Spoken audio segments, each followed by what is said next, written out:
Votre boucherie du bœuf tricolore a ouvert ses portes à Bettencourt-la-Ferrée et vous accueille du lundi au dimanche. De la viande 100% locale vous attend. Rendez-vous 3 route de Bar-le-Duc à Bettencourt-la-Ferrée.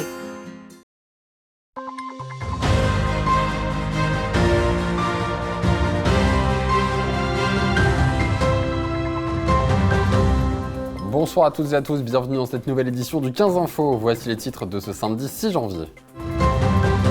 Depuis fin 2022, l'exposition Rotulus parcourt la France. Après plusieurs grandes villes françaises, c'est en Haute-Marne, à Chaumont, qu'elle vient de s'installer jusqu'à fin mars prochain. Cartes postales anciennes, dessins d'enfants ou alors associations locales, chaque année une boulangerie de Châteauvillain choisit un thème pour personnaliser les fèves de ses galettes des rois. Avec le réchauffement climatique, beaucoup de zones humides, notamment les mares forestières, disparaissent de nos régions. Des associations tentent de combattre ce phénomène.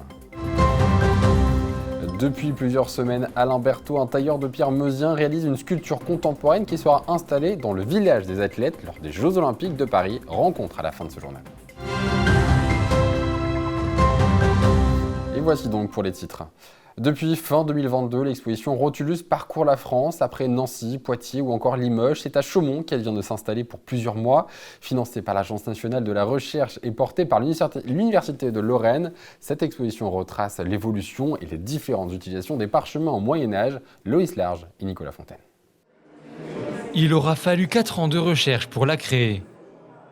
L'exposition Rotulus est le fruit du travail de 15 chercheurs pour inventorier, étudier, éditer et faire connaître les 175 cartulaires rouleaux médiévaux conservés en France. Cette exposition vise un petit peu à faire connaître un petit peu tout un pan, toute une partie de cette culture de l'écrit du Moyen-Âge. Et ce sont des documents qui reflètent effectivement l'histoire médiévale, l'histoire de monastères, l'histoire des grands seigneurs du Moyen-Âge, l'histoire des institutions monarchiques également. L'exposition couvre une bonne partie du Moyen-Âge, du XIe au XVe siècle, et s'intéresse à l'évolution et aux multiples usages de cette technique, qui était notamment utilisée à des fins religieuses, mais aussi lors de guerres, d'inventaires ou de procès. Si cette exposition est itinérante, elle n'est pourtant jamais la même. Dans chaque département où elle s'installe, les objets présentés sont ceux qui sont conservés dans les archives du secteur. Pour cette exposition, donc c'est l'Université de Lorraine et Monsieur Renaud qui nous a proposé le projet et les panneaux. Et en fait, il nous a tout simplement fait part des recherches et de la partie qui concernait la Haute-Marne, donc en fait la liste des rouleaux qu'ils avaient repérés dans nos fonds. Et ensuite, avec mes collègues, nous avons mis en relation cette liste-là et les images des panneaux pour voir le propos et pour sélectionner les plus pertinents ou ceux qui nous permettraient le mieux d'illustrer les différentes problématiques. Parmi les documents présentés, on retrouve notamment ces 2 rouleaux de 40 mètres chacun qui représentent les mécontentements des Langrois lors du procès de leur évêque Louis de Poitiers dans les années 1320. Bien conservé, cet objet est le plus long document détenu aux archives départementales de Haute-Marne. C'est une expo d'envergure nationale avec des chercheurs au niveau national qui ont travaillé dans toute la France, qui ont analysé les archives de toute la France.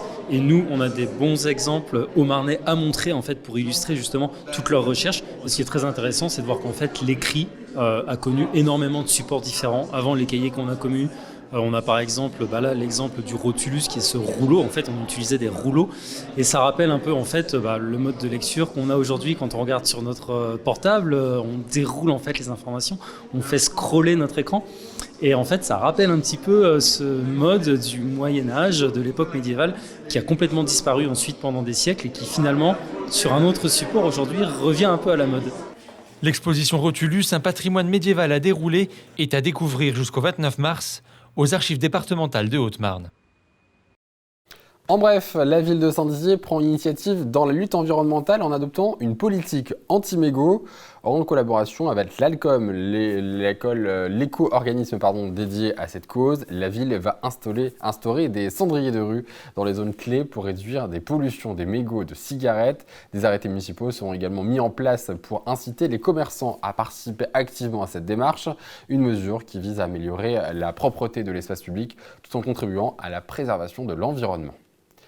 Je vous le disais en titre, carte postale ancienne, dessin d'enfants ou association locale. Chaque année, la boulangerie Pelletier de Châteauvillain choisit un thème pour personnaliser les fèves de ses galettes des rois.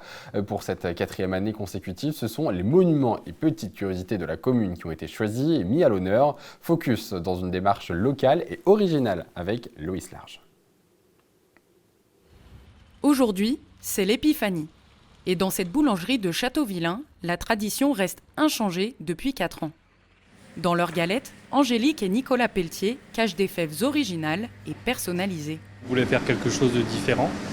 Et du coup, c'est un ami à moi boulanger qui a commencé. J'ai trouvé l'idée super. Donc en fait, on s'est renseigné.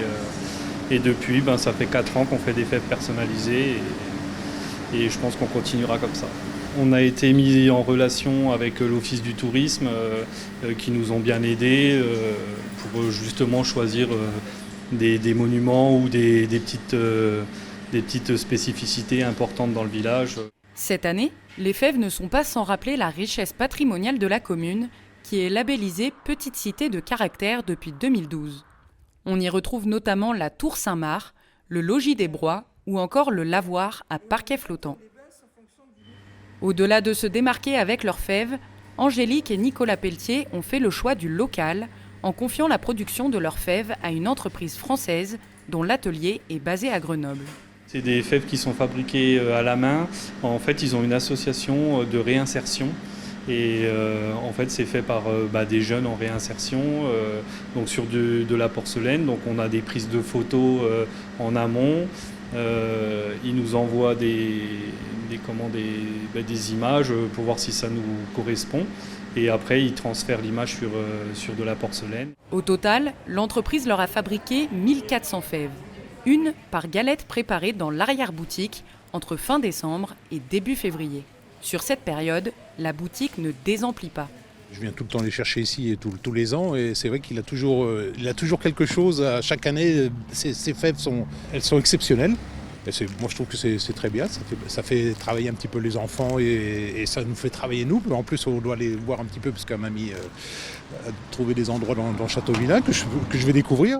Faire découvrir Châteauvillain, c'est aussi un des objectifs du couple. L'achat d'une galette donne même le droit de participer à un jeu. Pour décrocher un lot, il suffit juste de bien répondre aux questions. Et avec le réchauffement climatique, beaucoup de zones humides, notamment les mares forestières, disparaissent de nos régions. Les espèces qui en ont besoin pour vivre sont alors menacées. 3 associations locales sont allées en forêt de Chamouillé pour recréer ces mares. Gaël Bossu les a suivies dans cette initiative. Bottes aux pieds et pelle en main, direction la forêt de Chamouillet pour cette vingtaine de bénévoles. Au programme ce matin, une opération creusage. Tu vois le bourrelet là, on le retire en fait. Ouais, d'accord. Faire quelque chose qui rejoint les deux. L'objectif, recréer des ornières et des petites mares qui ont tendance à disparaître avec le temps. On observe un tarissement de ces ornières, donc elles sont en train de se refermer, donc avec l'érosion, la terre retombe dedans. Donc on va recreuser un petit peu ces ornières-là et en même temps les agrandir. Donc là, ce qu'on fait, c'est par exemple qu'il y a 2 ornières qui sont parallèles et on va enlever le bourrelet central au milieu pour pouvoir justement faire une grosse ornière plus profonde qui va rester en eau un maximum de temps dans la saison. Et ces mares, ce sont justement les lieux de reproduction de plusieurs espèces, comme le sonneur à ventre jaune, un petit crapaud dont la population diminue au fil des années. En créant ces espaces aquatiques, les bénévoles s'assurent de la survie de cette espèce, mais aussi de toutes les autres vivant en forêt. C'est un indicateur de bon fonctionnement de la forêt. Donc à partir du moment où on protège cette espèce-là, on sait qu'on protège aussi beaucoup d'autres espèces qui fréquentent la forêt, parce que ça veut dire que la forêt elle fonctionne bien. C'est pas qu'un lieu de production, la forêt, c'est pas qu'un lieu de promenade, c'est aussi un haut lieu de biodiversité. Donc il faut qu'on fasse des choses qui profitent à cette biodiversité. Donc on pourra creuser un peu là dans la petite presqu'île là. Ah oui, d'accord. Et ce matin, 3 associations ont mis les mains à la pelle. La Ligue de protection des oiseaux, Nature Haute-Marne et Belle-Forêt-sur-Marne. C'est pas que dans les livres et c'est pas que des idées abstraites, il faut aussi mettre la main à la pâte et puis ça nous plaît en même temps, on est ensemble, c'est un travail collectif, c'est l'occasion de se retrouver aussi. Et ça réchauffe en plus. Et ça réchauffe et ça fait du bien à la santé pour tout. Cette opération locale s'inscrit dans une tendance nationale puisque la remise en eau de ces mares enfouies est devenue une priorité pour beaucoup de régions. On voit qu'il y a vraiment une tendance dans les collectivités, même au sein des mairies, à aller sur une remise en eau des mares ou créer de nouvelles mares pour essayer de faire un réseau en fait, de mares dans leur village ou recréer en fait, ces corridors écologiques de mares qu'on appelle la trame bleue. Au total, 6 mares de la forêt de Chamouillet auront été restaurées durant cette matinée. Depuis plusieurs semaines, Alain Berthaud, un tailleur de pierre meusien, réalise une sculpture contemporaine qui sera installée dans le village des athlètes des Jeux Olympiques de Paris. Manon de Fontis s'est rendue dans son atelier situé à Givreval, près de Ligny-en-Barrois. Regardez. Au milieu de ces sphères de pierre, l'artisan meusien Alain Berthaud effectue depuis plusieurs semaines la taille d'une sculpture imaginée par l'artiste designer Isabelle Dahéron. Cette œuvre, intitulée Topic Vent Anémokori, sera installée en région parisienne, dans le village des athlètes, à l'occasion des Jeux Olympiques de Paris. Il y a 4 sphères de diamètres différents, donc on part du diamètre 70 cm, ensuite 90, 110 et 130, ce qui représente quand même des volumes de pierre et des poids qui sont assez conséquents à manipuler. Construite en pierre de Brovilliers, cette œuvre ayant pour thème le vent, s'inscrit dans la démarche artistique Courant Fertile, initiée et déployée par la Solidéo, la société de livraison des ouvrages olympiques. La première étape, ça a été d'aller choisir des blocs en carrière qui soient de la meilleure qualité possible. Ensuite, il convient de les faire découper, donc passer par des cubes. De ces cubes, on va faire des cylindres et puis en faire des sphères. Et puis ensuite, il y a la partie qui est plus artistique, qui concerne la taille des rides de courant. Sphère après sphère, le tailleur de pierre dessine les rides de courant, ces formes que le vent peut laisser lors de son passage sur la matière et notamment sur le sable. Par la suite, Alain incruste des petites pièces en pierre de Volvic, un travail qui demande beaucoup de précision. Spécialisé dans la restauration du patrimoine depuis plus de 30 ans, ce passionné n'aurait jamais imaginé collaborer avec une artiste pour réaliser une œuvre contemporaine. C'était complètement un défi, c'est pour ça que je l'ai accepté avec beaucoup d'empathie. Effectivement, ça me change des églises et des châteaux que j'ai l'habitude de restaurer habituellement. Loin des monuments historiques, la sculpture réalisée par Alain Berthaud sera admirée par plus de 14 000 athlètes. Elle devrait être installée dans le village olympique d'ici quelques semaines. Et voilà, c'est la fin de cette édition. Merci de l'avoir suivi. Tout de suite, vos prévisions météo de demain, suivi de l'agenda des sorties. On se retrouve lundi pour l'actualité. Très bonne soirée, très bon week-end. Toute l'actualité en continu à retrouver sur notre site internet et notre application mobile. Retrouvez-nous sur le canal 373 de la TV d'Orange et sur le canal 953 des offres Freebox.